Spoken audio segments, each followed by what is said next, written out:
Assalamualaikum warahmatullahi wabarakatuh.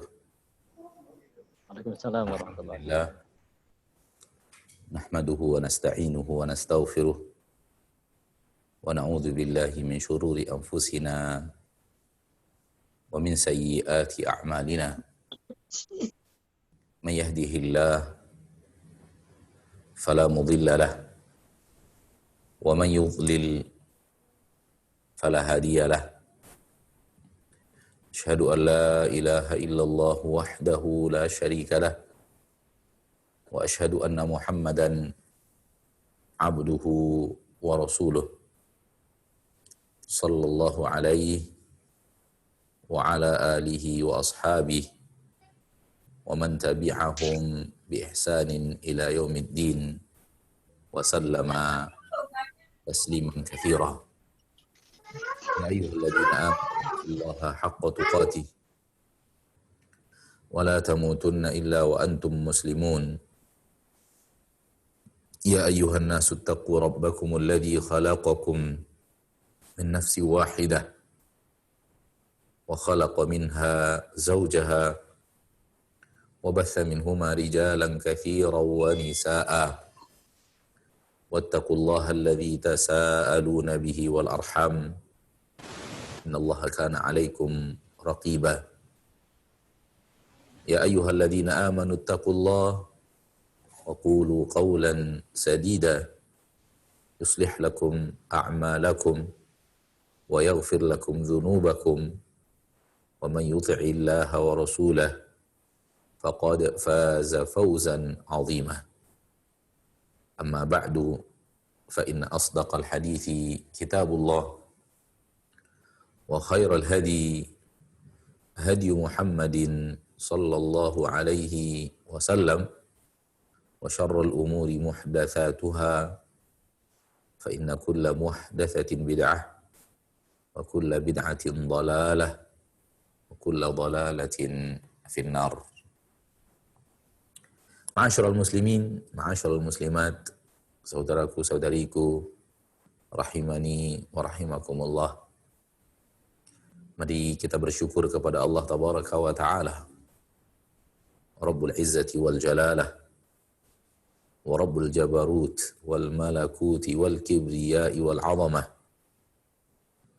yang telah mencurahkan kepada kita rahmat dan nikmatnya yang tiada tara, mencurahkan kepada kita rahmat dan nikmatnya yang tiada terhingga. Hari demi hari kita pasti kita lalui dengan curahan-curahan nikmat dari Allah yang tiada tara dan tiada terhingga tersebut. Tidak akan ada hari yang kita lalui tanpa itu. Dan nikmat-nikmat yang Allah curahkan tersebut, manakala kita akan hitung, Allah pastikan kita tidak akan sanggup untuk menghitung. Menunjukkan saking banyaknya yang Allah berikan daripada curahan nikmat kepada kita. Dan suatu hal yang sangat aneh bin ajaib, walau ini nyata di dalam kehidupan, di saat Allah tabaraka wa ta'ala mengatakan bahwa nikmat yang Allah berikan kepada kalian sangatlah teramat banyak, saking banyaknya takkan sanggup kalian hitung. Di sana sini masih banyak manusia yang hidup merasa bahwa nikmat yang Allah berikan kepada mereka hanyalah secuil. Nikmat yang Allah berikan kepada mereka sangatlah sedikit. Hal yang aneh, Allah mengatakan saking banyaknya tak terhitung. Walau manusia menciptakan alat secanggih apapun untuk menghitung sesuatu, digunakan untuk menghitung nikmat Allah, takkan terhitung. Nikmat Allah subhanahu wa ta'ala tersebut. Namun bagaimana seseorang dibutakan dan buta sehingga apa yang Allah katakan sangat banyak sehingga takkan terhitung itu tak terlihat oleh dia. Dia selalu melihat nikmat itu sedikit. Selalu mengeluh akan kurangnya nikmat-nikmat Allah tabaraka wa ta'ala kepadanya, dan selalu merasa bahwa nikmat yang Allah berikan kepada orang lainlah yang banyak. Dan ini adalah kebutaan yang luar biasa parah. Bagaimana mungkin sesuatu yang tak terhitung, tak terlihat, bagaimana sesuatu yang tak terhitung dianggap sedikit dan dilihat sedikit. Ini aneh bin ajaib. Namun orang yang seperti ini justru lebih banyak daripada orang yang mampu menyaksikan dengan hatinya, mengalir kepada mata yang ada di kepalanya, menyaksikan bahwa alangkah banyaknya curahan rahmat dan nikmat Allah Subhanahu wa ta'ala. Salam dan salam kepada Nabi kita tercinta, Rasul kita yang mulia, suri tauladan kita Nabi Muhammad sallallahu alaihi wasallam. Pemimpin seluruh manusia, yang paling mulia dari seluruh manusia. Sayyidul Anbiya'i wal Mursalin, Imamul Ghurril Muhajjalin, Sahibus Syafa'atil Uzma di Yaumil Mahsyar, yang memiliki syafaat yang paling agung, di mana syafaat itu dibutuhkan oleh seluruh yang hadir di padang mahsyar daripada al-ins wal jin, seluruh manusia dan jin yang hadir di padang mahsyar, termasuk para nabi dan para rasul, membutuhkan kepada syafaat tersebut. Itu milik Nabi kita tercinta, untuk Nabi kita tercinta Muhammad sallallahu alaihi wasallam. Semoga di dalam hidup kita ini kita bisa mempelajari agama dari Nabi kita tersebut dan benar-benar menjadikan beliau sebagai uswatun hasanah, suri tauladan kita, dan jangan sampai menjadikan suri tauladan Rasul kita SAW hanya di lisan kita. Jangan sampai menyatakan bahwa Nabi Muhammad adalah suri tauladan itu hanya ucapan lisan, tidak mengalir sampai kepada bukti nyata di dalam amal perbuatan. Karena kalau itu terjadi, maka pernyataan kita bahwa kita menjadikan Nabi Muhammad SAW sebagai suri tauladan adalah pernyataan dusta. Ketika pernyataan itu tidak terbukti secara amal perbuatan. Dan alangkah banyaknya manusia yang secara lisan mengatakan Nabi Muhammad suri tauladan, namun dia tidak menjadikan Nabi Muhammad sebagai suri tauladan. Dan dia dusta dalam pernyataannya Nabi Muhammad sebagai suri tauladan dirinya.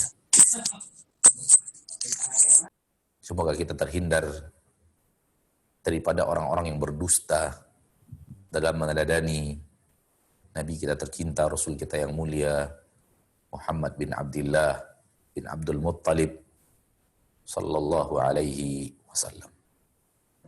Saudaraku-saudariku, kaum muslimin dan muslimat, rahimani wa rahimakumullah. Al-Quran Allah turunkan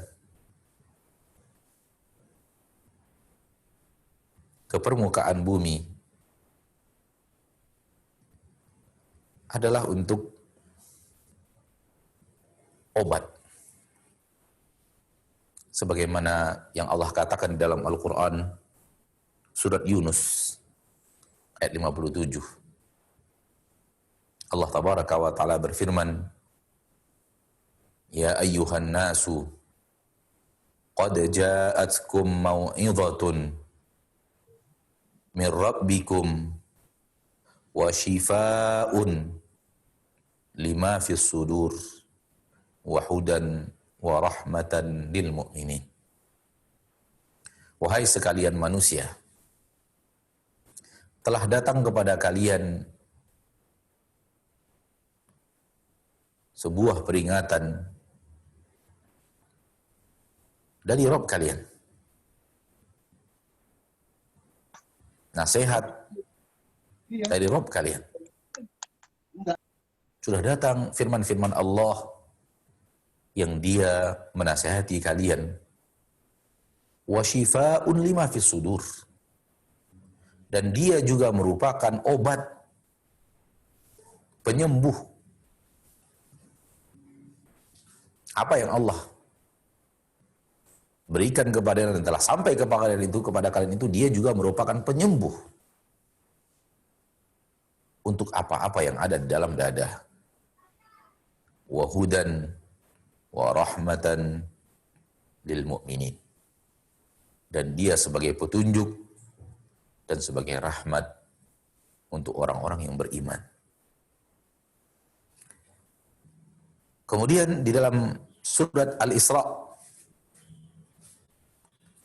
ayat 82, Allah juga menyatakan pernyataan yang sama tentang Al-Quran, di mana Allah berfirman, wa nunazzilu minal Qur'ani ma huwa shifaa'un wa rahmatun lil mu'minin. Dan kami turunkan daripada Al-Quran apa-apa yang dia adalah obat, dan dia merupakan rahmat untuk orang-orang yang beriman.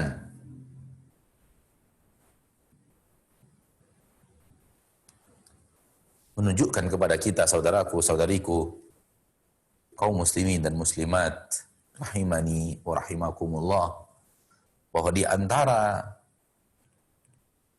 diturunkan dan maksud diturunkannya Al-Quran, tujuan diturunkannya Al-Quran adalah dia menjadi obat, dia menjadi penyembuh. Dan dalam ayat yang pertama Allah tegaskan, penyembuh apa? Penyembuh lima fis sudur, penyembuh untuk apa-apa yang ada di dalam dada.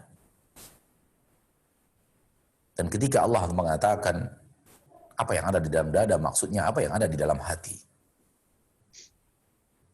Karena hati letaknya di dalam dada manusia. Ketika Allah Tabaraka wa Ta'ala mengatakan Al-Quran kami turunkan untuk obat, untuk penyembuh apa yang ada di dalam hati kalian, jelaslah bahwa ada penyakit di dalam hati. Bahwa hati memiliki penyakit-penyakit yang obatnya adalah apa yang Allah turunkan dari ayat-ayat Allah Subhanahu wa Ta'ala di dalam Al-Quran. Dan salah satu maksud dan tujuan diturunkannya Al-Quran kepada manusia melalui malaikat Jibril kepada Nabi Muhammad sallallahu alaihi wasallam. Dan Nabi Muhammad sallallahu alaihi wasallam menyampaikannya kepada manusia, hamba-hamba Allah. Tentunya yang menerima langsung dari beliau adalah para sahabat ridwanullahi alaihim ajma'in, radhiyallahu anhum. Dan para sahabat kemudian menyampaikannya kepada generasi setelah mereka, para tabi'in, seperti yang mereka dengarkan langsung dari Nabi Muhammad SAW. Dan para tabi'in menyampaikannya kepada generasi berikutnya, seperti yang mereka dengar langsung dari para sahabat. Dan generasi berikutnya menyampaikan kepada generasi berikutnya, sebagaimana yang mereka dengar langsung daripada generasi sebelumnya. Dan begitu terus, sampailah kepada kita. Sampailah kepada kita obat tersebut, penyembuh tersebut, untuk apa-apa yang ada di dalam dada, di dalam hati. Dan Allah Tabaraka wa Ta'ala menjamin bahwa dia tidak akan bisa untuk diutak-atik, ditambah-tambahkan, dikurang-kurangi, ditahrif, diselewengkan kandungan isinya. Allah jamin tidak bisa. Sebagaimana Allah berfirman tentang Al-Quran, inna nahnu nazzalna dzikra wa inna lahu lahafidhun. Sesungguhnya kami yang menurunkan zikir, kami yang menurunkan Al-Quran, wa inna lahu lahafidhun, dan sesungguhnya kami yang pasti akan menjaganya. Kami yang pasti akan menjaganya. Ketika Allah mengatakan Allah akan menjaga Al-Quran, Allah menggunakan kalimat isim. Dan isim fa'il. Bagi siapa di antara kita yang belajar, ya, Bahasa Arab, hafidhun adalah isim fa'il. Dan setiap isim di dalam bahasa Arab mengandung kepastian, mengandung makna pasti. Ya. Dan Allah ketika mengatakan Allah menjaga Al-Quran, Allah memakai isim. Allah tidak memakai fi'il, kata kerja, yang di dalamnya tidak ada kandungan kepastian. Ya. Wa inna lahu lahafidhun. Dan kami akan menjaganya. Sehingga sampai sekarang ini, walaupun antara kita dan Nabi kita telah berselang waktu yang sangat panjang, bertukar generasi yang sudah tidak sedikit, akan tetapi Al-Quran terjaga utuh, seperti diturunkan kepada Nabi kita tercinta Muhammad Sallallahu Alaihi Wasallam. Jangankan menghilangkan satu lembar daripada Al-Quran, jangankan menghilangkan satu halaman daripada Al-Quran, untuk merubah satu harakat dari fathah kepada dhammah, dari dhammah kepada kasrah, dari kasrah kepada sukun, manusia tidak bisa. Tidak ada tangan-tangan jahil yang mampu melakukan itu sampai detik ini. Dan kalau mereka melakukannya, akan terungkap kebohongan mereka. Dan kalau terjadi kesalahan tulis, akan terungkap kesalahan tulis itu dengan jelas dan nyata. Itulah Al-Quranul Karim. Penjagaan Allah Tabaraka wa Ta'ala kepadanya. Sehingga ketika kita membacanya di zaman kita sekarang ini, seperti diturunkan dulu kepada Nabi kita tercinta Muhammad SAW, tak ada ubah sedikit pun. Tidak ada ubahnya sedikit pun. Begitulah Allah Tabaraka wa Ta'ala menjaga Al-Quran. Ma'asyiral muslimin, ma'asyiral muslimat, rahimani wa rahimakumullah. Ketika Allah Tabaraka wa Ta'ala menyatakan bahwa Dia adalah penyembuh untuk apa yang ada di dalam dada, maka ketahuilah tidak mungkin disebut Dia sebagai penyembuh kecuali untuk penyakit. Berarti dada manusia memiliki penyakit-penyakit. Di dalam perjalanan manusia berhadapan dengan penyakit-penyakit yang ada di dalam dadanya, penyakit-penyakit yang ada di dalam hatinya, yang berhasil menjadikan Al-Quran sebagai obatnya, yang berhasil menjadikan Al-Quran sebagai penyembuh dari penyakit tersebut, dengan izin Allah tentunya, setelah dia berusaha dan berdoa, maka jadilah dia pemilik hati yang selamat. Jadilah dia pemilik hati yang sehat dari penyakit-penyakit hati. Nah, dan kalau dia memiliki hati yang sehat dari penyakit-penyakit, maka dia akan menjadi orang yang jaya dan sukses di akhirat. Allah Tabaraka wa Ta'ala berfirman di dalam Al-Quran, surat Al-Anbiya, surat Asy-Syu'ara, ayat yang ke-88 dan 89. Tentang masalah ini. Kalau berhasil kita menjadikan Al-Quran sebagai obat untuk penyakit yang ada di dalam dada, untuk penyakit yang ada di dalam hati, maka kita akan beruntung. Kita akan selamat. Allah Tabaraka wa Ta'ala berfirman tentang hari akhirat. Yauma la yanfa'u malun wala banun. Pada hari di mana tidak bermanfaat harta dan tidak bermanfaat anak keturunan. Tak ada manfaat harta di hari akhirat itu. Orang yang sekarang ini rela hatinya penuh dengan penyakit karena harta.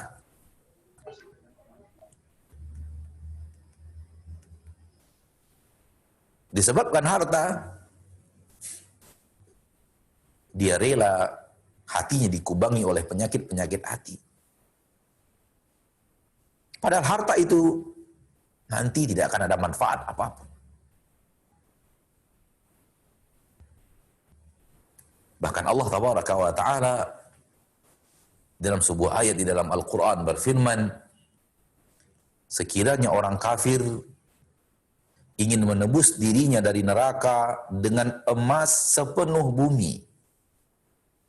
Bisakah kita membayangkan betapa besarnya harta yang bisa dimiliki oleh seorang manusia? Dia memiliki emas, bukan lagi 1 ton, 2 ton, bukan lagi 1000 ton. Dia memiliki emas sepenuh bumi ini. Dan dia ingin menebus dirinya dengan dia ingin menebus dirinya dengan emas sepenuh bumi dari neraka. Allah tidak akan terima dari dirinya. Innal ladzina kafaru wa matu wa hum kufar falan yuqbala min ahadihim mil'ul ardi dhahaba walau iftada bih. Dan orang-orang kufar kemudian mati dalam keadaan kafir, Allah tidak akan terima dari dirinya tebusan, walau dia mau menebus dirinya dengan emas sepenuh bumi.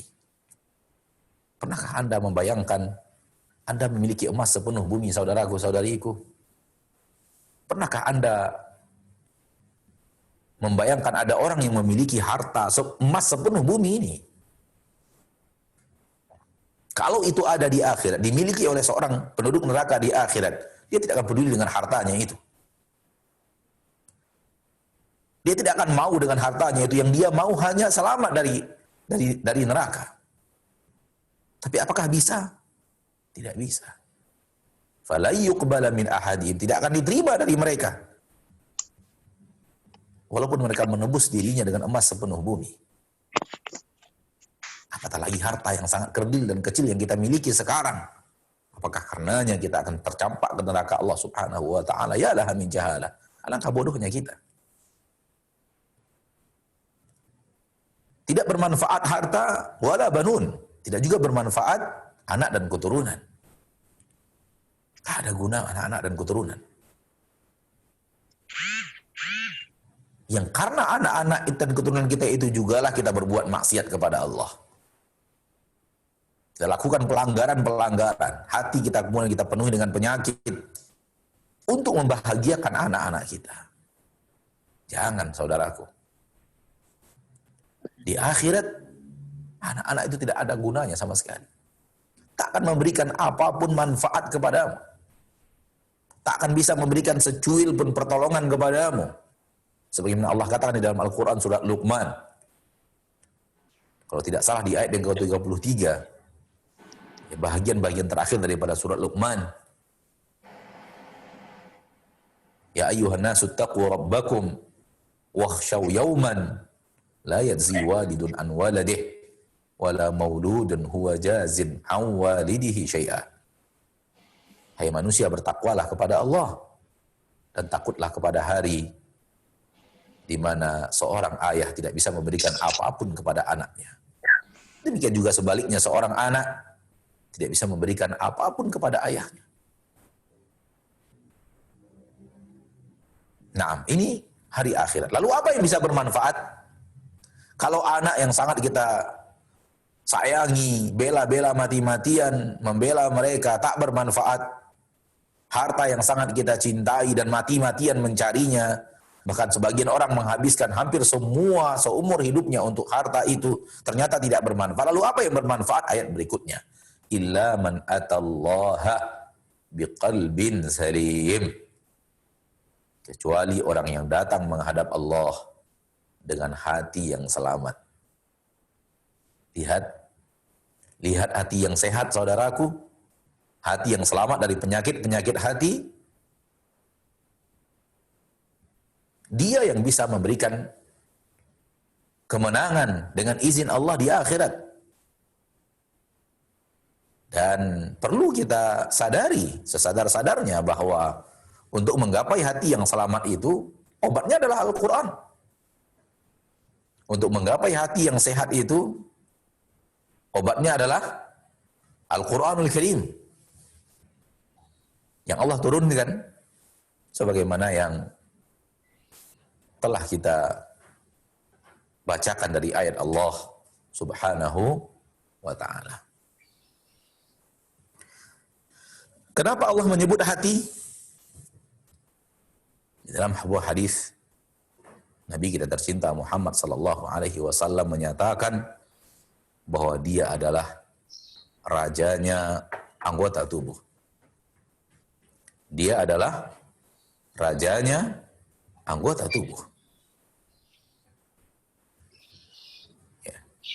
Di dalam sebuah hadis yang sahih, Nabi kita sallallahu alaihi wasallam bersabda, "Ala wa inna fil jasadi mudghah, idza salahat salahal jasadu kulluh, wa idza fasadat fasadal jasadu kulluh, ala wa hiyal qalb." Ketahuilah bahwa sesungguhnya di dalam jasadmu ada sebuah gumpalan. Idza salahat, apabila dia baik, salahal jasadu kulluh, akan baik seluruh jasad. Seluruh anggota badan akan menjadi baik. Wa idza fasadat fasadal jasadu kulluh, dan apabila dia rusak, maka akan rusak juga seluruh anggota tubuh. Ala wa hiyal qalbu, ketahuilah bahwa dia adalah hati. Maka ketika seseorang memiliki hati yang bersih daripada penyakit-penyakit hati, dia akan menjadi hati yang baik, hati yang saleh, maka anggota tubuh yang lain akan menjadi saleh. Kenapa? Karena dia adalah pemimpin anggota tubuh. Ketahuilah saudaraku, apapun yang dikerjakan oleh anggota tubuh yang lain, itu adalah perintah yang datang dari hati. Hati sebenarnya ingin melihat. Hati perintahkan mata lihat. Hati tidak ingin melihat. Hati akan perintahkan mata, palingkan pandanganmu, palingkan penglihatan. Hati ingin mendengarkan sesuatu, maka hati perintahkan kepada telinga, dengarkan. Demikian juga sebaliknya. Manakala hati tidak ingin untuk mendengar, matikan. Hati ingin mengungkapkan sesuatu, maka dia perintahkan lisan untuk menyampaikan apa yang ingin dia sampaikan. Sebagai juru bicara hati. Hati ingin menikmati sesuatu, maka dia perintahkan tangan untuk mengambil, memasukkannya ke dalam mulut, memerintahkan mulut kemudian untuk mengunyahnya dan menelannya. Hati ingin sampai ke suatu tempat, maka dia perintahkan kaki untuk melangkah.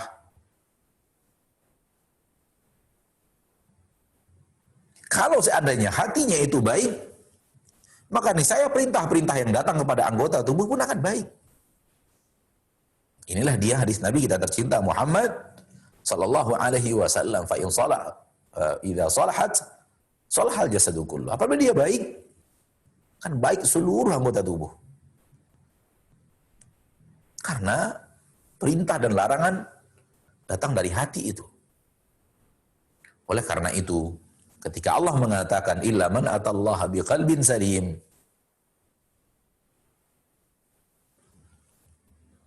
ya, kecuali orang-orang yang datang kepada Allah dengan hati yang selamat, menunjukkan bahwa anggota tubuh yang lainnya selamat. Dengan hati yang baik, menunjukkan bahwa anggota tubuh yang lainnya adalah baik.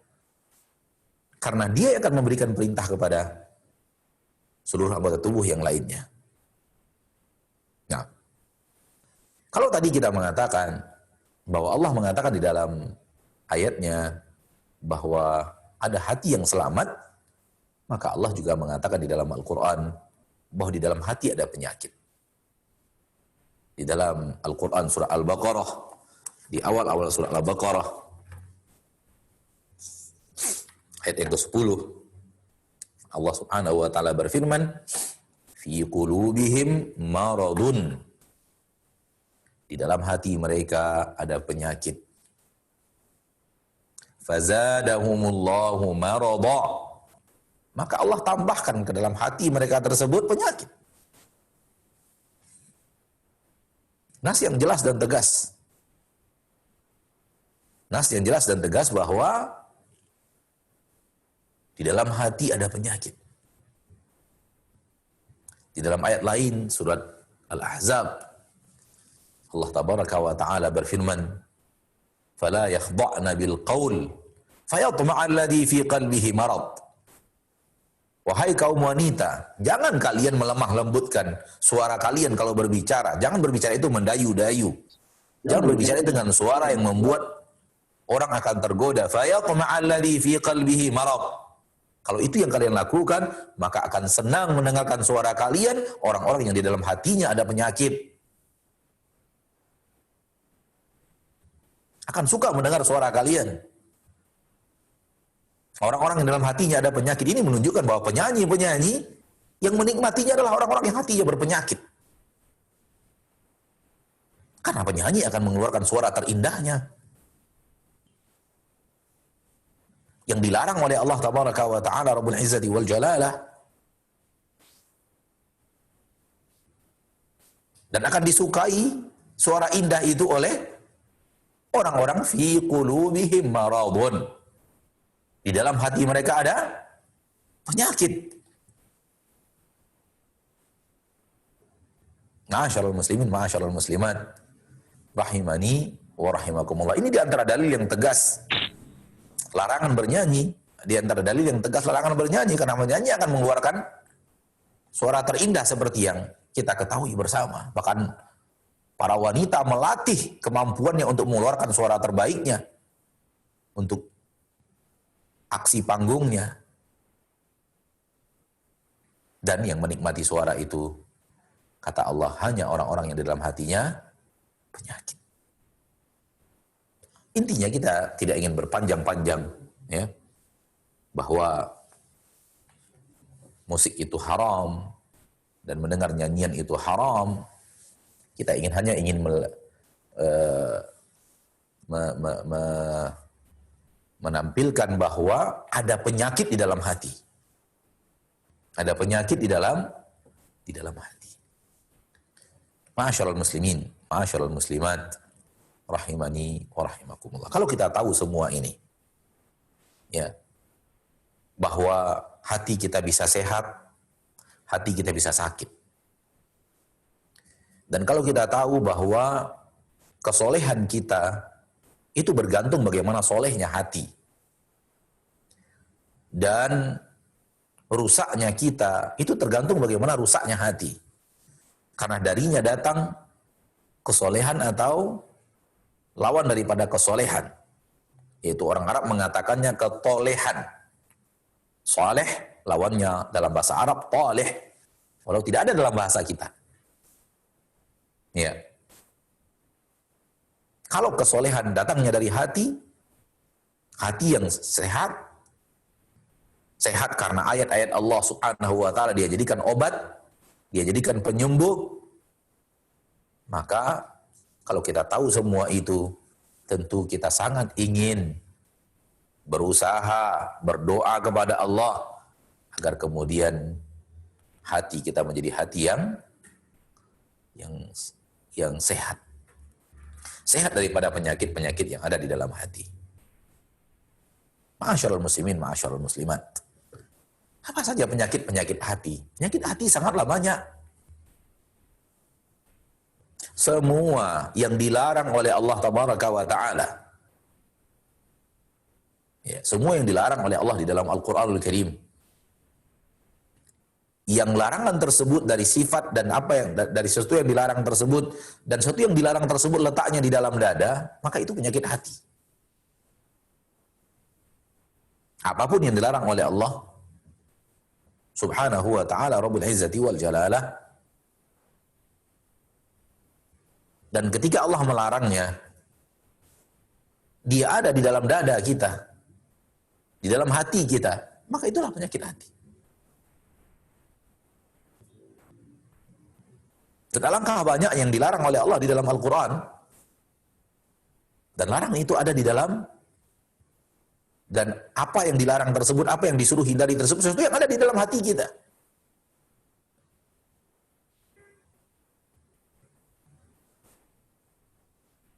Maka berikut ini Beberapa saat ke depan kita akan bawakan beberapa contoh daripada penyakit hati. Dan kita akan lihat di dalam ayat-ayat Allah Tabaraka wa Ta'ala terdapat obatnya. Terdapat sesuatu yang bisa menyembuhkannya. Sebagai bukti nyata bahwa Allah Tabaraka wa Ta'ala menurunkan Al-Quran untuk obat terhadap apa-apa yang ada di dalam dada, penyakit-penyakit yang ada di dalam dada. Manakala kita kembali kepada keterangan para ulama, para ahli ilmu tentang penyakit-penyakit hati, maka mereka bicara banyak sekali. Ya, maka kita ambil beberapa bahagian penting pada kesempatan yang berbahagia ini. 3 penyakit hati terbesar: kesyirikan, kekufuran, dan kemunafikan.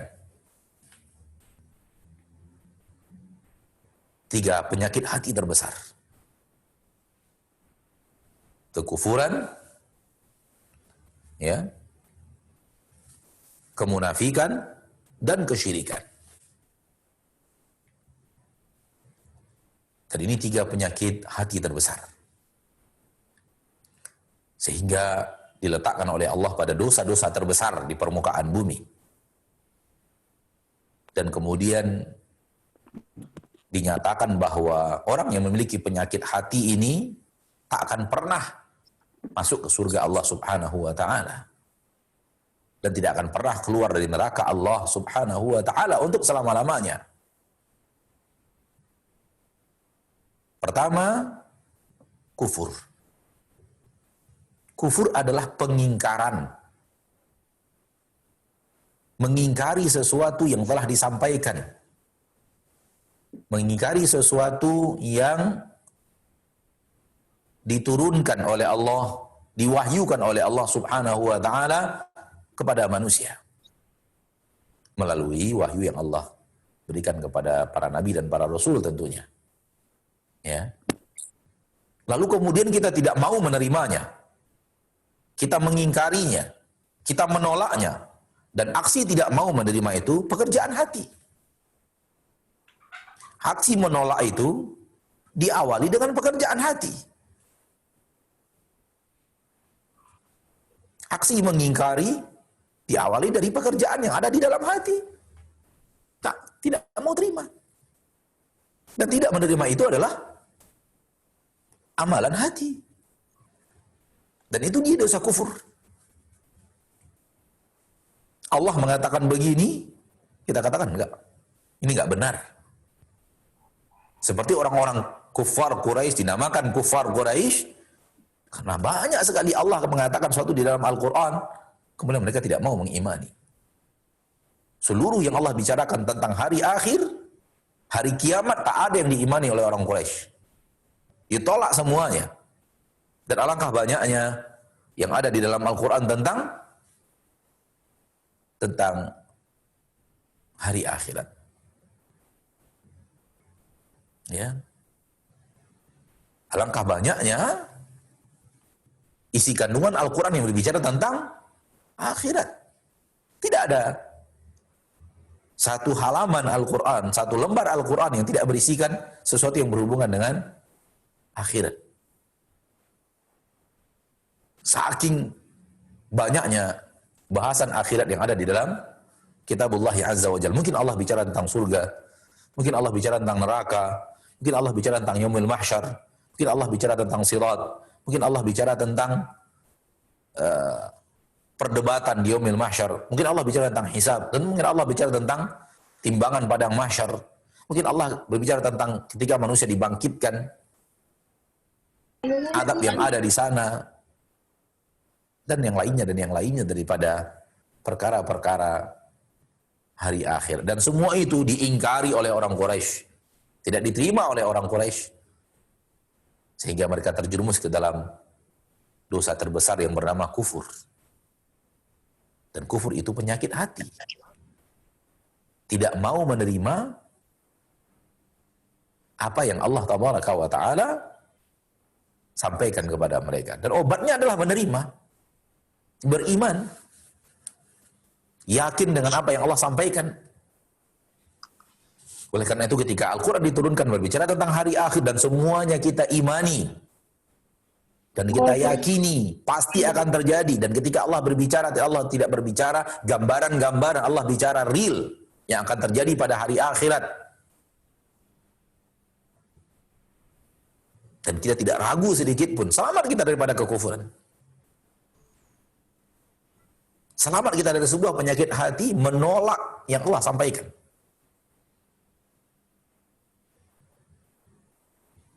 Demikian juga ketika Allah bicara hukum,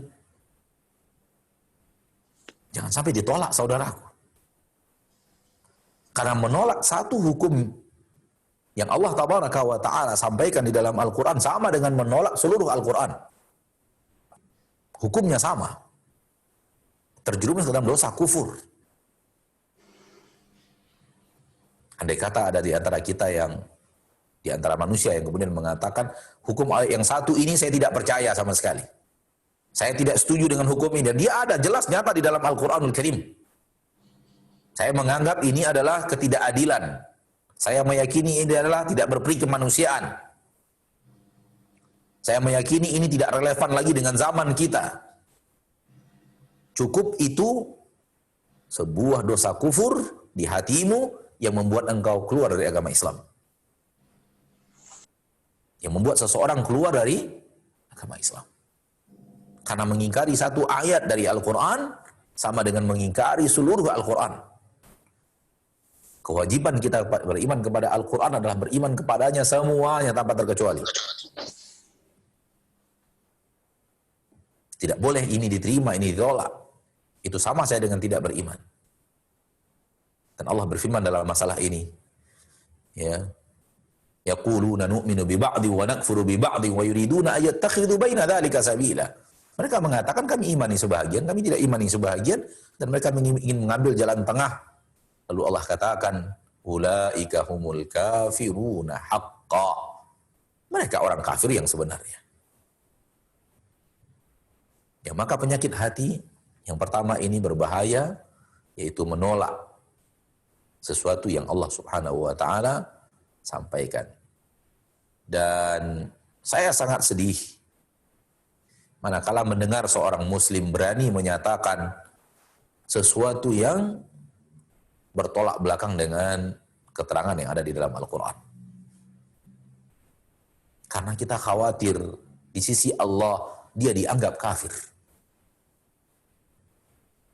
Dan kalau sudah dianggap kafir di sisi Allah, walaupun orang masih menganggapnya muslim selama hidup di permukaan bumi, bahkan mungkin dia dianggap sebagai seorang pemuka agama, tapi itu tidak ada arti bagi dirinya. Di akhirat tetap dikelompokkan kepada orang-orang kafir yang akan menghuni neraka untuk selama-lamanya. Dan itu yang kita membuat kita sedih.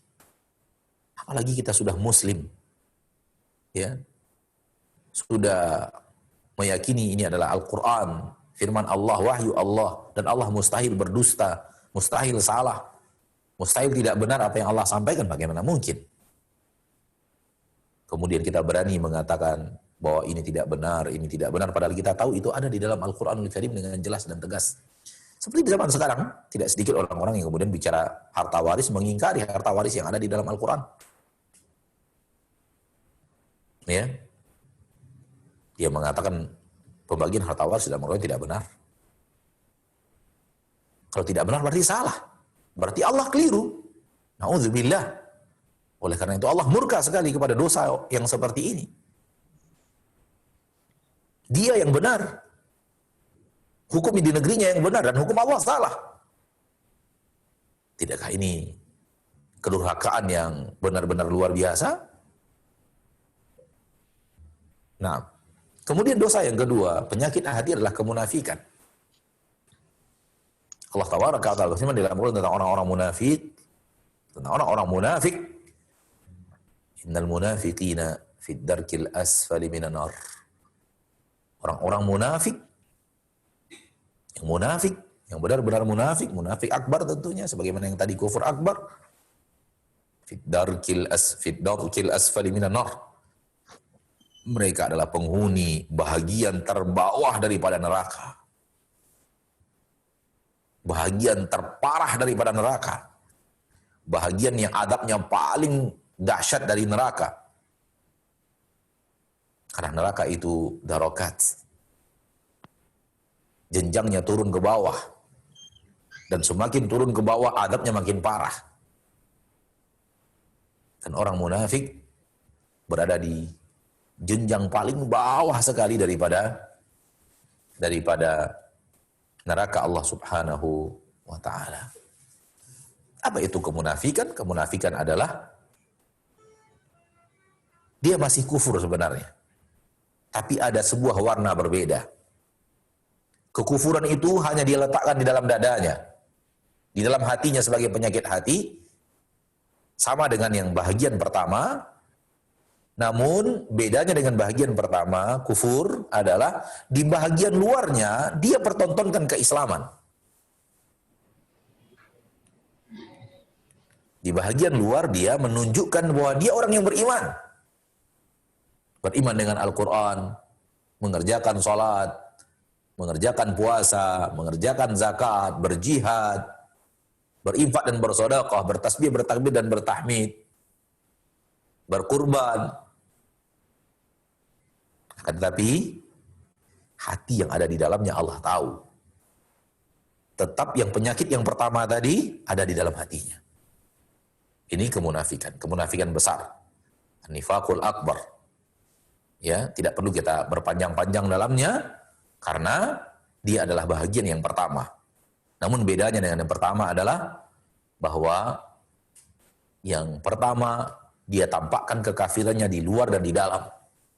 Sementara munafik kekafirannya diletakkan di dalam saja sebagai akidah dan keyakinan, yang di luar dia pertontonkan keislaman. Adapun penyakit yang ketiga, penyakit hati, adalah syirik. Syirik besar. Ya. Dan syirik adalah menjadikan sesuatu memiliki kemampuan seperti kemampuan Allah, atau mempersembahkan sebuah ibadah yang harusnya untuk Allah lalu diberikan kepada selain Allah. Dan keinginan mempersembahkan sesuatu adalah keinginan hati. Keinginan untuk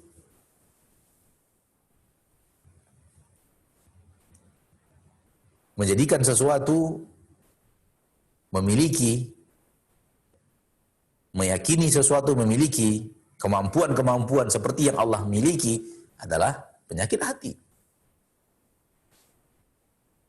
Sehingga di dalam hatinya ada keyakinan bahwa ada sesuatu selain Allah yang memiliki kemampuan seperti kemampuan Allah.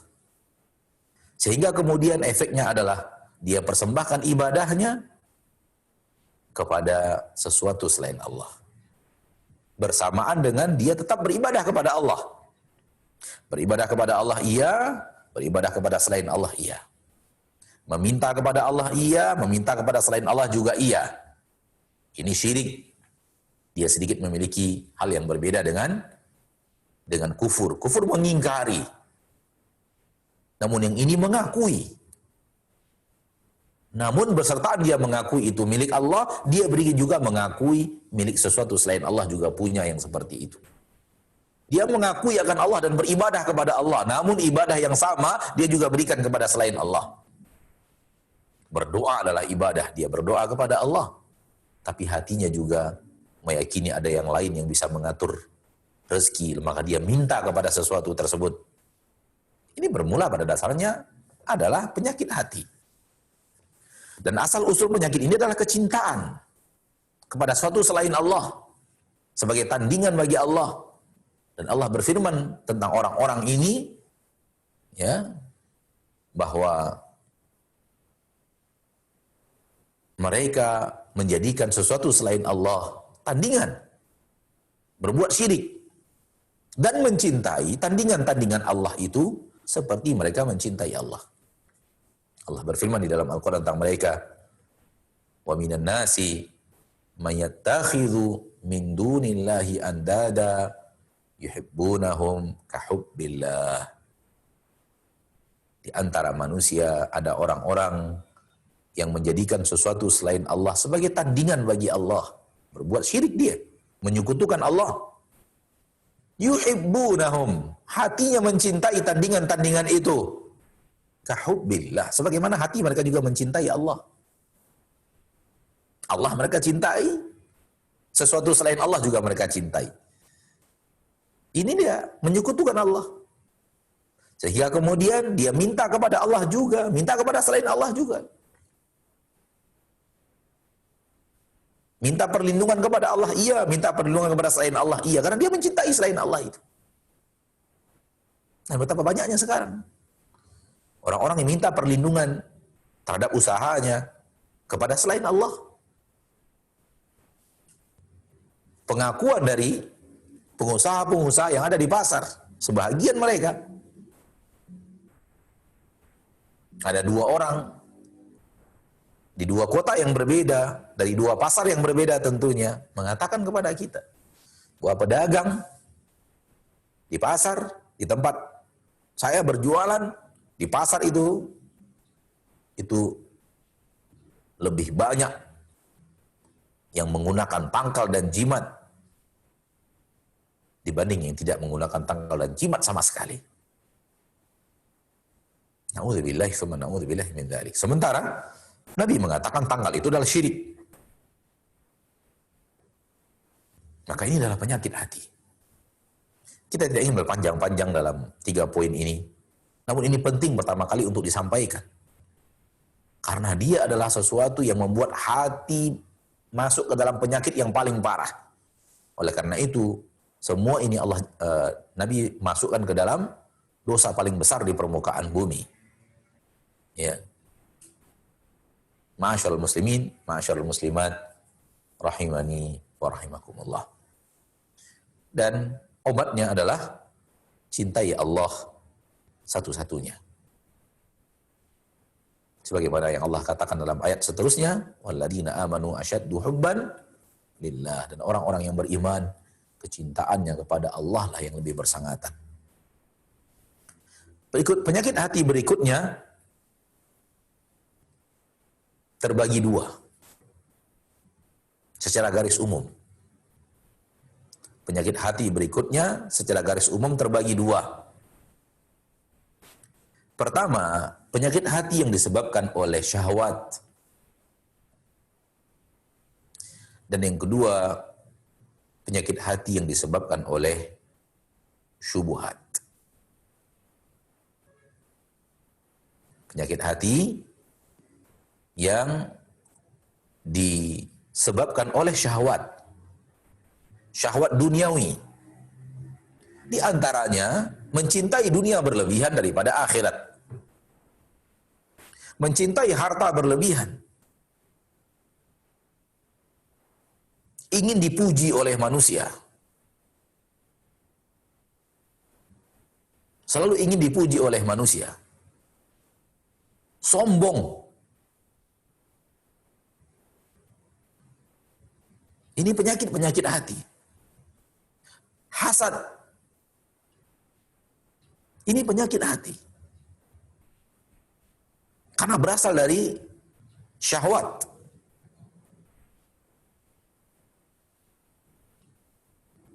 Ketika orang mencintai harta, karena dia memiliki syahwat, cintaannya kepada harta, akhirnya hanyut di dalam harta tersebut. Melakukan dosa dan kesalahan kepada Allah Tabaraka wa Ta'ala, melanggar aturan Allah Tabaraka wa Ta'ala disebabkan cintanya terhadap harta. Dan kecintaan itu datang dari hati. Allah Tabaraka wa Ta'ala berfirman, wa tuhibbunal mala hubban jamma. Di dalam Al-Quran surat Al-Fajr. Kalian mencintai harta kecintaan yang bersangatan. Kalian mencintai harta kecintaan yang berlebihan. Syahwat kalian terhadap harta terlalu berlebihan. Bukan tidak boleh cinta harta, yang dilarang itu berlebihannya. Cinta harta mah fitrah. Sesuatu yang Allah fitrahkan di dalam hati kita. Tidak tercela cinta harta, yang tercela cinta harta berlebihan.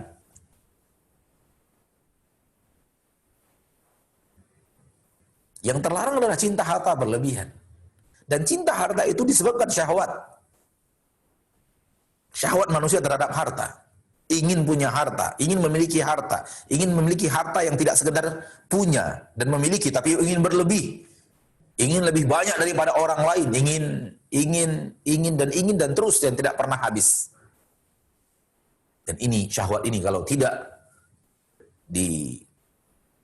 disehatkan dengan agama yang bersumber dari ayat-ayat Allah Subhanahu wa taala dan sunnah-sunnah Rasulullah SAW, maka manusia tidak akan pernah kenyang dari mencintai harta sampai mati.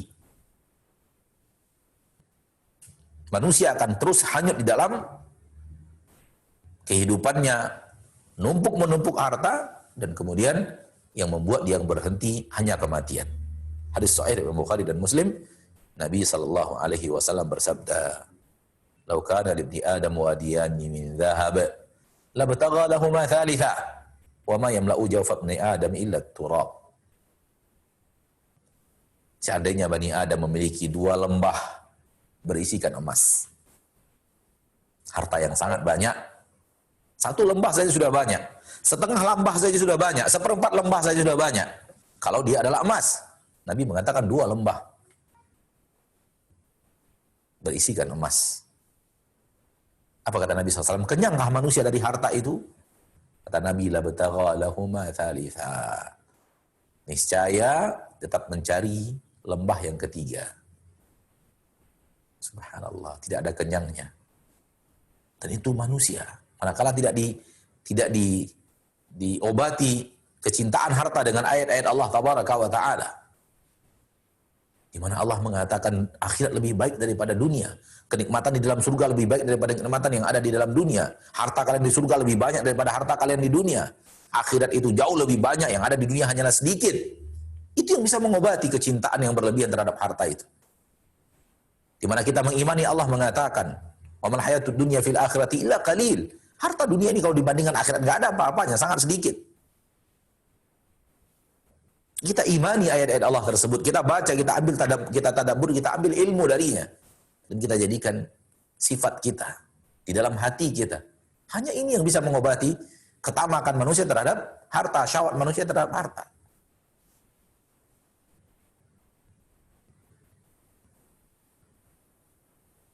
Kalau tidak, manusia akan itu, lihatlah manusia yang tidak beriman kepada Allah dan Rasulnya, lihat bagaimana mereka tidak pernah hilang dahaganya daripada menumpuk harta. Ya. Ingin dipuji manusia, syahwat. Dan ini sumber kehancuran. Kesombongan, syahwat. Karena ingin di atas. Menghina manusia. Merendahkan orang lain. Untuk kita di atas mereka. Menginjak mereka untuk kita naik.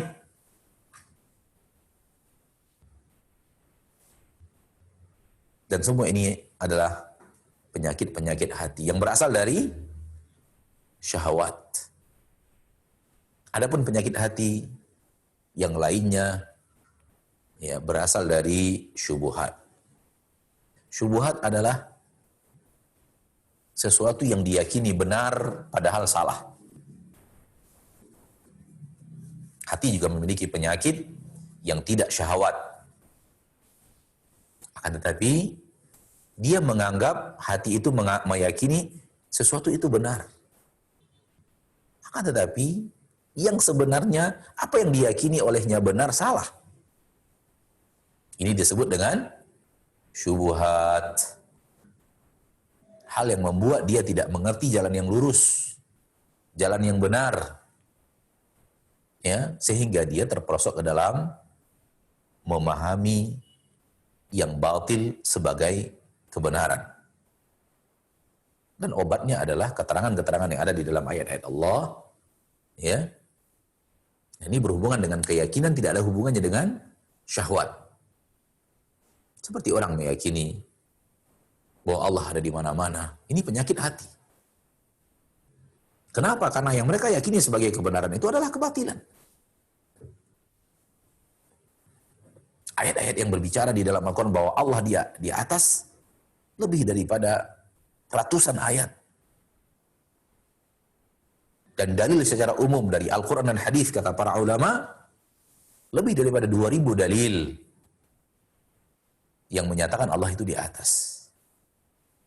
Dan tegas di dalam Al-Quran Allah mengatakan Allah di atas arsy.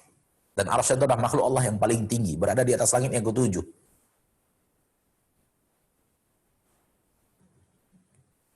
Dan Allah mengatakan Allah di atas arsy, bukan di mana-mana.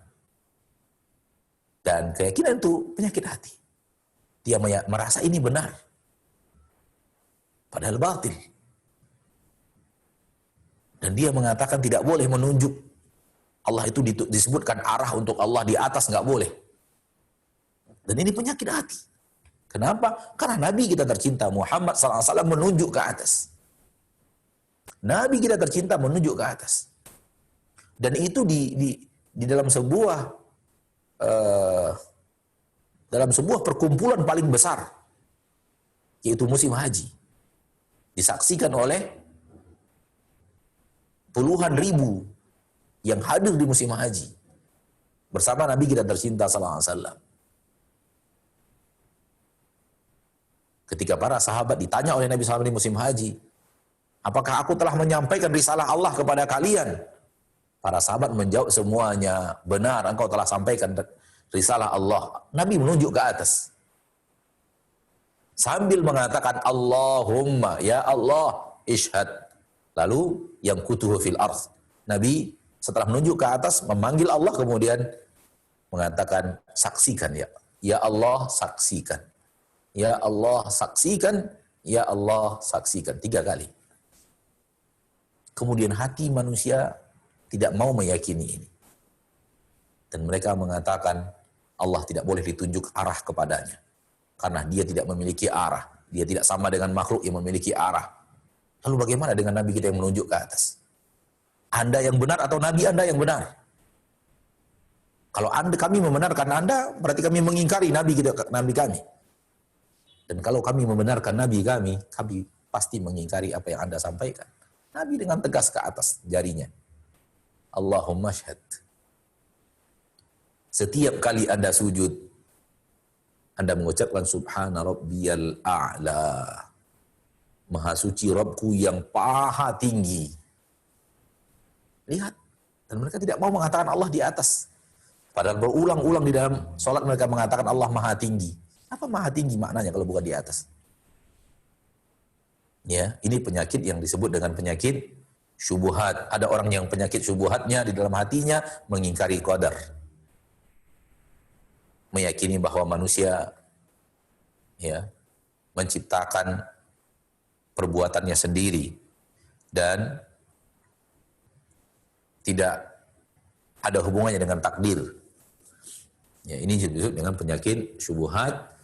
Intinya adalah kebodohan terhadap, ketidaktahuan terhadap agama yang hak, akidah yang hak dari Nabi kita tercinta sallallahu alaihi wasallam, dan terjerumus ke dalam sebuah pemahaman, keyakinan yang berseberangan dengan apa yang ada di dalam Al-Qur'anul Karim. Dan obatnya adalah kembali mempelajari agama, mengikhlaskan mempelajari agama dari apa yang Allah sampaikan di dalam Al-Qur'an.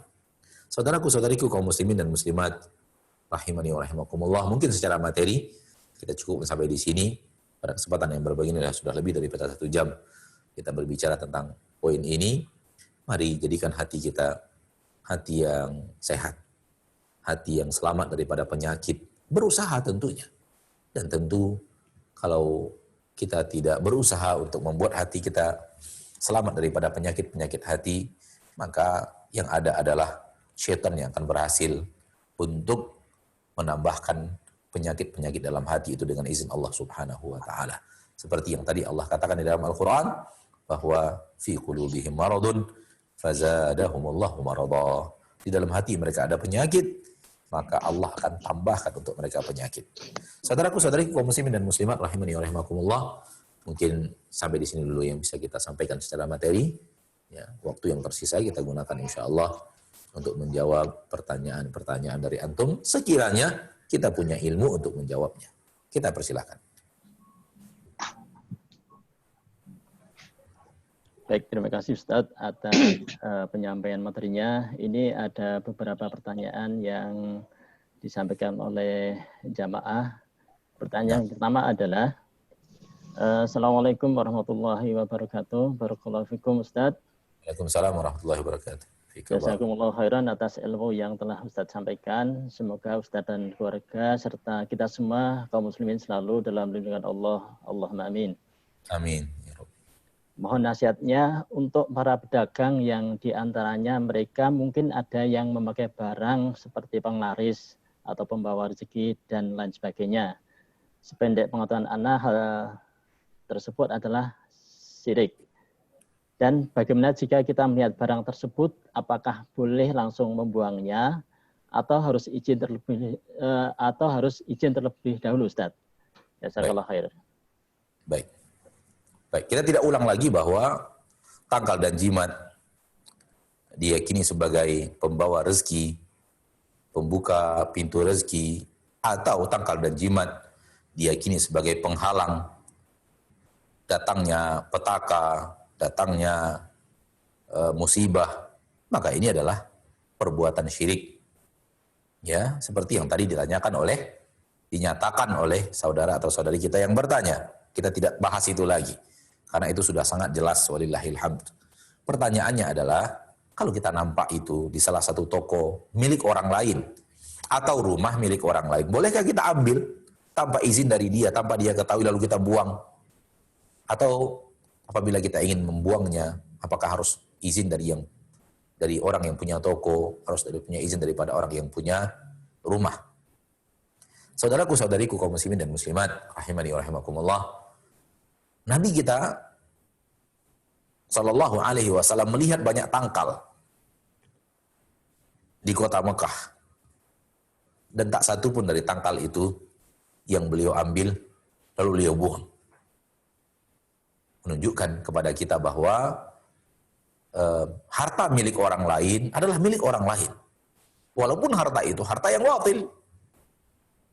Walaupun dia adalah sesuatu yang bisa menjerumuskan mereka kepada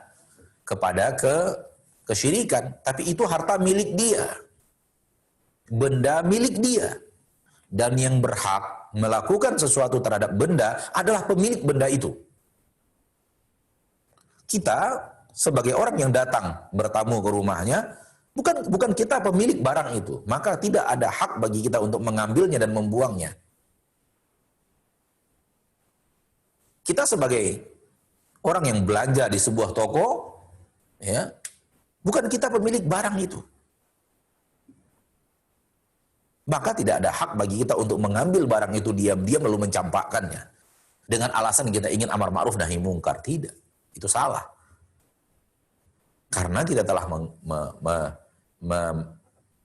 melakukan sesuatu terhadap benda yang bukan milik kita. Yang kita punya hak tasarruf, hak untuk melakukan sesuatu terhadap benda adalah benda yang kita miliki. 300 lebih berhala di sekitar Ka'bah. Dan tidak ada satu di antara benda berhala itu yang Nabi buang. Karena tidak milik Nabi kita tercinta Muhammad Sallallahu Alaihi Wasallam, dan beliau biarkan beliau beribadah di Ka'bah. Di sekelilingnya ada berhala disembah. Ya. Dan tak satu pun benda-benda itu yang kemudian diambil dan dicampakkan oleh Nabi kita tercinta Sallallahu Alaihi Wasallam. Menunjukkan bahwa kita tidak berhak untuk mengambil barang yang bukan milik kita dan melakukan sesuatu aksi terhadap barang yang bukan milik kita. Sama dengan memakai mobil orang lain kemudian kita gunakan semaunya kita, tidak boleh. Ya, Nabi tidak melakukan apapun kepada berhala tersebut sampai kemudian Rasulullah SAW datang dengan para sahabatnya menaklukkan kota Mekah, dan kota Mekah menjadi tanah kaum muslimin. Ya, untuk Nabi dan kaum muslimin, baru kemudian Nabi seharian itu dan para sahabat menghancurkan seluruh berhala yang ada di Ka'bah itu. Ya, maka jangan lakukan itu karena itu benda milik orang lain. Dan logikanya adalah kalau hatinya tidak dibersihkan daripada penyakit suka bertangkal dan berjimat, kalau ataupun kita ambil, kita buang, dia akan ambil lagi yang baru. Dia minta lagi kepada dukun yang baru, letakkan lagi di tempat itu atau disembunyikan di tempat yang lain. Urusan tidak akan pernah selesai. Justru yang ada adalah dia minta lagi kepada orang yang dia yakini mampu untuk mendatangkan tangkal dan jimat yang bermanfaat untuk ini dan itu. Karena hatinya masih berpenyakit. Kecuali penyakit di hatinya itu sudah dibersihkan. Dia sendiri akan mengambil tangkal itu dan membakarnya. Wallahu ta'ala alam. Nah. Baik, terima kasih Ustadz. Semoga yang bertanya bisa memahaminya. Kemudian pertanyaan yang selanjutnya. Assalamualaikum Ustadz, mau tanya, pernah Ana dengar dari teman Ana bahwa kalau ingin memiliki barang yang kita inginkan, misalnya motor, maka kita bersolawat sambil memegang motor tersebut. Apakah ini ada dalilnya Ustadz? Baik. Terima kasih. Ini adalah sesuatu yang tidak memiliki dalil. Ya, ini adalah sesuatu yang tidak memiliki dalil. Amalan yang tidak ada tuntunannya dari Nabi kita tercinta sallallahu alaihi wasallam. Dan amalan yang tidak memiliki dalil, tidak ada tuntunannya dari Nabi kita tercinta Muhammad sallallahu alaihi wasallam namanya bid'ah. Maka salawat yang diucapkan untuk memiliki suatu barang, salawat bid'ah. Ya. Karena Nabi tidak memberikan tuntunan seperti itu, tidak ada dalilnya. Lalu kita amalkan, masuk ke dalam kategori bid'ah, dan bid'ah akan ditolak oleh Allah Subhanahu wa taala.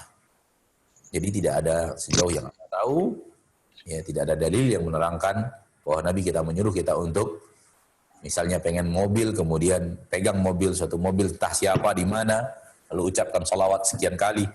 Itu tidak pernah ada dari Nabi kita tercinta sallallahu alaihi wasallam. Nah. Baik, terima kasih Ustadz. Satu pertanyaan lagi. Assalamualaikum warahmatullahi wabarakatuh. Waalaikumsalam warahmatullahi wabarakatuh. Ini dari Akhwat Ustadz. Mohon bertanya, suami saya kurang gesit mencari nafkah sehingga selalu kekurangan dana. Beliau mengharapkan istri untuk menanggulangi karena istri sedang bekerja. Tapi kadang istri suka merasa kecewa dan kesal. Apakah ini termasuk penyakit hati yang bagaimana Ustaz? Dan bagaimana membersihkan hati seperti itu? Terima kasih. Baik. Ini penyakit malas. Dan malas bagian daripada penyakit syahwat. Ya, ini adalah penyakit malas. Dan Nabi SAW berlindung kepada Allah daripada penyakit malas. Persis seperti yang tadi dikatakan oleh istrinya, tidak gesit karena rasa malas. Lebih suka duduk, tidak berjibaku, tidak maksimal dalam melakukan aksi. Oleh karena itu timbul rasa tidak nyaman di hati istrinya. Kalaulah dia lihat suaminya full energi untuk melakukan, walaupun akhirnya yang didapatkannya segitu, maka istri insya Allah tidak akan kecewa karena memang suaminya melakukan aksi yang maksimal dari seorang aksi ikhtiar manusiawi. Tentu dengan izin Allah Subhanahu wa taala semua akan terjadi. Tapi suaminya tidak seperti itu. Apatah lagi kemudian ya timbul lagi penyakit berikutnya. Penyakit tidak ada tanggung jawab full kepada istri dan anak-anak. Ini juga penyakit berikutnya. Kenapa? Karena bertabrakan dengan syariat. Yang diperintahkan Allah, tugas untuk menafkahi rumah semuanya di pundak suami. Tidak dipaksa-paksaan istri harus ikut campur. Istri kalau ingin membantu dengan kerelaan hatinya dan keriduan hatinya boleh. Jadi dia mendapatkan dua pahala. Pahala bersedekah dan pahala meringankan beban suami. Namun tidak boleh dipaksa-paksa. Harus dia lakukan dengan penuh ridho. Karena tidak ada satu rupiah pun kewajiban dari harta istri untuk nafkah di keluarga. Dan ini hak. Ini ilmu yang hak. Seluruh tanggung jawab rumah tangga itu di pundak suami. Manakala itu diketahui oleh suami, maka dia akan berusaha sekuat tenaga untuk melakukan kewajibannya kepada istrinya, kewajibannya kepada anak-anaknya, kewajibannya kepada biaya yang harus dikeluarkan dalam perjalanan hidup di rumah tangganya. Wallahu ta'ala alam. Nah. Baik, terima kasih Ustadz atas jawabannya. Pertanyaan terakhir Ustadz. Baik. Assalamualaikum Ustadz. Waalaikumsalam. Ana sering sekali merasa iri terhadap kelebihan orang lain, sehingga menjadikan Ana tidak bisa bercanda ria dengan orang yang memiliki kelebihan tersebut. Ana kesusahan mengendalikan diri sendiri Ustadz. Ana ingin sekali menghilangkan sifat itu. Mohon nasihatnya Ustadz. Jazakallah khair. Baik. Obatnya adalah mencintai saudara kita sesama muslim. Kecintaan kepada sesama muslim. Itu obatnya. Nabi kita tercinta sallallahu alaihi wasallam bersabda, "La yu'minu ahadukum hatta yuhibba li akhihi ma yuhibbu li nafsihi." Tidak sempurna iman kalian sampai kalian mencintai untuk saudara kalian apa yang kalian cintai untuk diri kalian sendiri. Dan apabila kita ingin mencari di dalam Al-Quran, maka bertemu dalam surat Al-Hasyr. Wa yu'thiruna ala anfusihim walau kana bihim khasasah. Mereka mendahulukan saudara-saudara mereka seiman, seakidah dengan memberikan infak dan sedekah kepada bantuan kepada saudara-saudara mereka tersebut walau kana bihim khasasah. Walaupun mereka sebenarnya dalam kesulitan juga. Mereka juga tidak terlalu lapang. Namun kecintaannya kepada saudaranya membuat mereka mendahulukan saudaranya itu. Dan di dalam Al-Quran Allah Subhanahu wa taala berfirman, ya, wala taj'al fi qulubina ghillal ladzina amanu. Jangan jadikan di dalam hati kami ada rasa dengki kepada siapapun yang beriman. Maka dalil-dalil ini menunjukkan kepada kita bahwa ini penyakit yang ada di hati kita. Bahwa kita melihat kelebihan yang ada pada orang adalah sesuatu yang membuat kita tidak suka sama orang tersebut. Dan ini dihasad. Harusnya kita bahagia. Harusnya kita bahagia melihat kelebihan yang ada pada orang lain. Kalau ataupun kita ingin memiliki sesuatu yang seperti dia, boleh.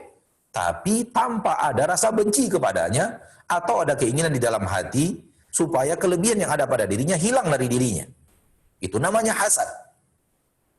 Adapun hanya sekedar juga ada keinginan hati untuk seperti dia, tanpa sedikit pun ada rasa di dalam hati, bagaimana hati itu suka kalau hilang nikmat itu dari orang tersebut, tapi dia hanya sekedar ingin punya seperti yang dipunya oleh orang tersebut, itu bukanlah hasad namanya. Secara bahasa Arab namanya ghibthah. Secara bahasa namanya ghibthah bahasa Arab. Yang hasad itu adalah dia ingin punya seperti orang tersebut, namun dia ingin yang ada pada orang itu lenyap.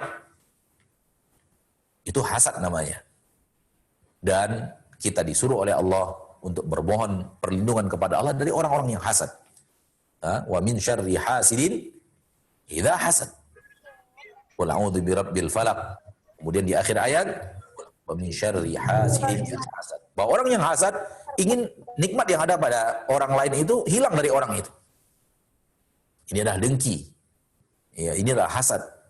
Maka tidak boleh. Ya, kalau ataupun kita bahagia dengan nikmat yang ada pada orang lain dan kita berharap bahwa kita juga mendapatkan nikmat seperti dia, itu tidak masalah. Maka obatnya adalah dahulukan orang lain dibanding diri kita. Dan lihat sifat Nabi kita tercinta Muhammad SAW. Mendahulukan orang lain daripada dirinya. Dapat harta besar, diberikan kepada orang, diberikan, kemudian pulang tidak membawa apa-apa. Itulah Nabi kita tercinta Muhammad SAW. Dan bukankah kita berusaha untuk mengikuti beliau, agar kemudian di akhirat berkumpul bersama beliau, agar kemudian di surga bersama beliau sallallahu alaihi wasallam. Dan itulah nabi kita. Nabi kita itu tidak kaya karena memang berbagi. Begitu dapat harta berbagi. Sehingga yang beliau hanya menikmati secuil kecil daripada kenikmatan dunia. Itu yang harus kita tiru. Ya, ketahuilah bahwa rasa benci kita kepada orang yang mendapatkan nikmat dari Allah adalah buah daripada ketidakridhoan kita kepada Allah yang membaginya. Ada apa kita benci? Bukankah Allah yang memberikan itu kepadanya? Kenapa kita muak kepada sesuatu yang Allah yang memberikan itu kepadanya? Berarti ada sesuatu di dalam hati kita yang protes terhadap sesuatu yang dilakukan Allah Subhanahu wa taala. Ya, maka obatnya adalah cintai untuk saudara kita apa yang kita cintai untuk diri kita sendiri. Wallahu ta'ala alam. Dan ini dia pertanyaan terakhir pada kesempatan sore hari yang berbahagia ini, dan semoga Allah tabaraka wa taala rabbul izzati wal jalalah menjadikan kita hamba-hamba yang mau membaca Al-Quran, mentadabburi Al-Quran, mengambil ilmu dari Al-Quran, dan mengamalkannya. Dan di dalam Al-Quran penuh dengan obat yang memberikan kesembuhan terhadap penyakit yang ada dalam hati kita. Semoga Allah bangkitkan kita dengan hati yang selamat. Amin ya rabbal alamin. Subhanakallahumma wa bihamdika asyhadu an la ilaha illa anta astaghfiruka wa atubu ilaik. Walhamdulillahi rabbil alamin. Assalamualaikum warahmatullahi wabarakatuh. Waalaikumsalam warahmatullahi wabarakatuh. Terima kasih Ustadz. Juga rekan-rekan sekalian yang telah berkenan mengikuti kajian ini, kami ucapkan terima kasih dan mohon maaf banyak pertanyaan yang tidak bisa kami sampaikan. Mungkin di kesempatan lain akan kita lanjutkan lagi. Terima kasih atas perhatiannya. Kami ucapkan jazakumullahu khairan khasiran. Assalamualaikum warahmatullahi wabarakatuh. Waalaikumsalam Waalaikumsalam warahmatullahi wabarakatuh. Waalaikumsalam warahmatullahi wabarakatuh.